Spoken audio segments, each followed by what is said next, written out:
Welcome back everybody, and today is a bittersweet day because we are saying goodbye to my 92 FC RX-7 turbo manual convertible. As much as I don't want to see it go, I have another car coming and I need to make room, and keeping this just doesn't make sense. I bought this with the idea of making it into a drift car.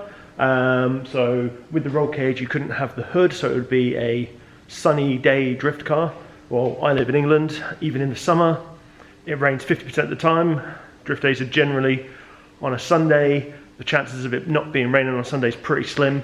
So the chances of me getting to take this out and get seat time is massively reduced by those factors. So this is going to go, and something else is coming in its place. So I've just got this jacked up and taking the wheels off now, and the new car should be arriving in the next sort of half an hour or so, and this one being picked up. Styling wise, I think this is the better looking car out of the two, but practicality, the other one is going to make more sense. It's a hard top. I've had other Mazdas before, but I don't own it at the moment, so all my spares are Nissans. That might give a clue to what's coming. I have enough spares here to rebuild a complete another car, so it makes sense really to have another Nissan.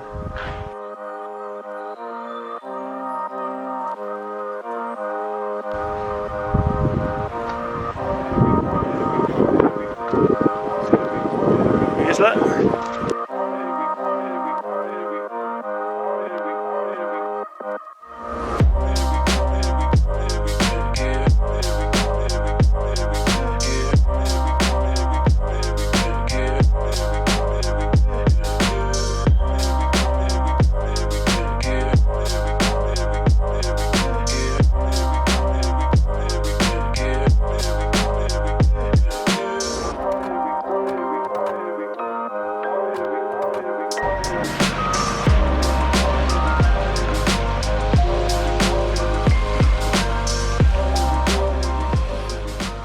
And there it goes, and this pile of crap is what I've got to replace it with.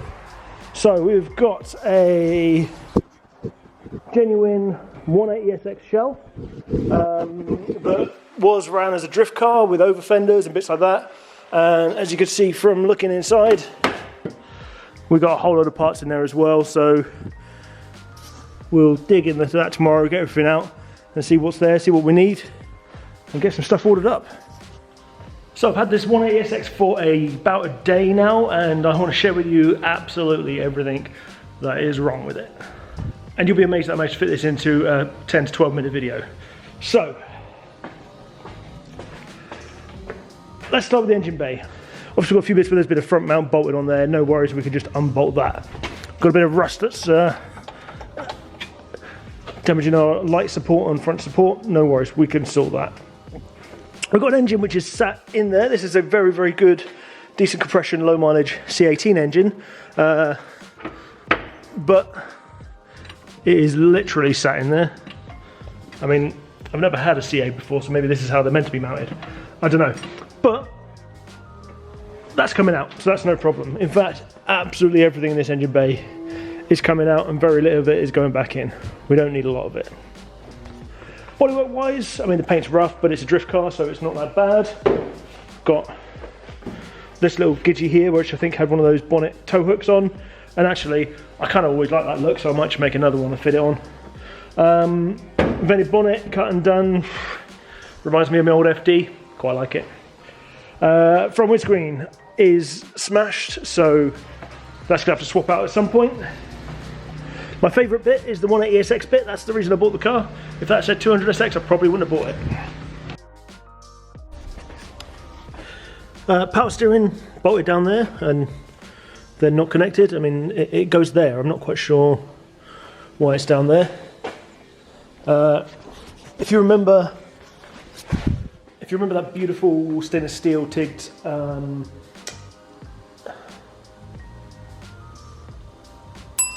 wiring cover that I did on the wiring tuck video that covers over and doesn't let any water in and stuff like that. Well, here is the updated version. It's a single bolt on a bent bit of aluminium that, I mean, not with these struts, because these are the standard struts and these small wheels, but with a decent set of wheels, it's just going to be rubbing on there. But if kept all the factory grommet and stuff. Well, again, this is all coming out, that power steering is coming out, so none of that is going to matter. We got, don't know if you can make this out, that's the light inside the car that we can see. And actually, other than one more bit I'm going to show you, that's probably the worst bit of rust on here, which is not bad. It's a patch that goes through to the inside, so when we take the dash out we can sort that out. It's got over fenders, and actually, other than only 3 or 4 bolts being used, they're in the right condition to reuse. I think we'll be absolutely fine to use that. Got one ASX rear panel, got no lights. I'm guessing it had kooky tail lights on, and that got sold when it was broken. We've got a top spoiler there, that's alright. We've got this chunky bit of scaffold bar on here that must have been used as a tow-in something or another.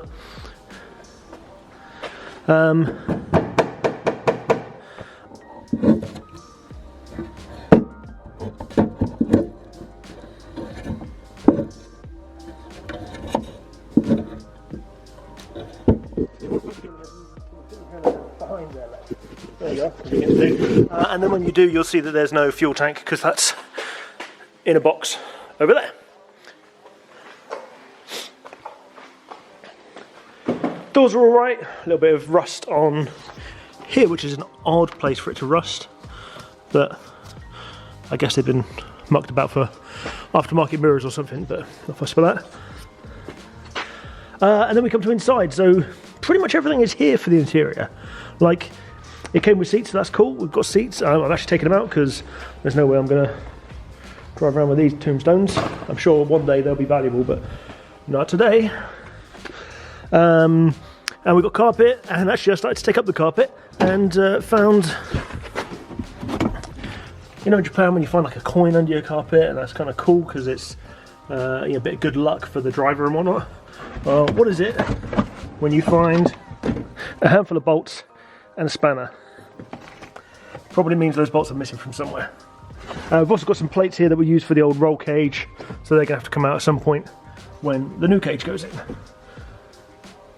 We've got a rear seat, we've got no headlining, annoyingly. We've got loads of wires and stuff sticking out of the dash. It used to be a hydro mounted here, but we can probably reuse that actually. It's a nice place for a hydro, so maybe we'll reuse that.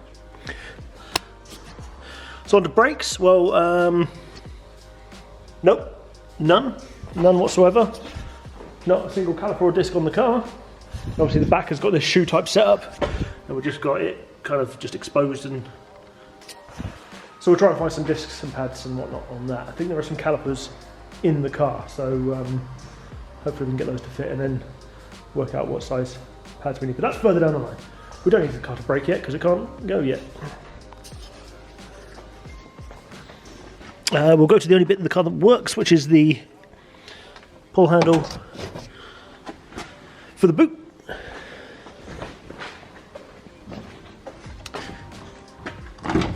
We'll lift that up. Careful not to damage the 180 SX that's above it. And we've got some stuff. I mean, just interior trim panels and stuff like that. But the other bit I was talking about of rust is here, which is seems an odd place. I've not seen 180 SX's rust here before, but I suppose all the water runs down the seam here and maybe just sits in here. So again, we can clean it up and weld it when we take all this off. So not too much of a drama. We've also got a bit of crush damage here, so this is going to need pulling out. So we'll borrow a slide hammer from someone and get that all pulled out before we start doing any proper bodyworky stuff, and make that look nice, just so it lines up with the bumper, really, so we can fit that on. So it does come with a body kit, no front wings, but it does come with a kit, which is this one here. This is, by the looks of it, a replica of the Spirit Ray body kit, which I've not seen any companies that do a rep, so if you know of any, let me know, because I might need to order up some spares. And I'm a little bit intrigued to how a kit that seemingly has never been run on a car could be in such bad condition. Got a split down here. We've got really oddly where it's been cut before, probably to make room for it to fit a kit, and then like glue guns. And all like that, a bit more glue gun over here. The back bumper. We've got some sort of U things and some glue gun holding those in place. So that's going to be my favourite thing, Bodywork. I know this style of kit is not for everyone because it's a bit sort of bubbly and the front end looks a bit like an RX-8, which is the one everyone hates. It's got that sort of smile to it, but I quite like the kit, and for the moment it's staying, definitely. So we'll see if we can get that fitted up at some point as well. So here is the 180SX. Let me know what you think you would do to it. Comments that say set it on fire will be ignored. But yeah, let me know what you do to it, what you'd change, how you'd run it, and if you follow the channel, you know what engines I've got kicking about, what you would put in it. See you soon.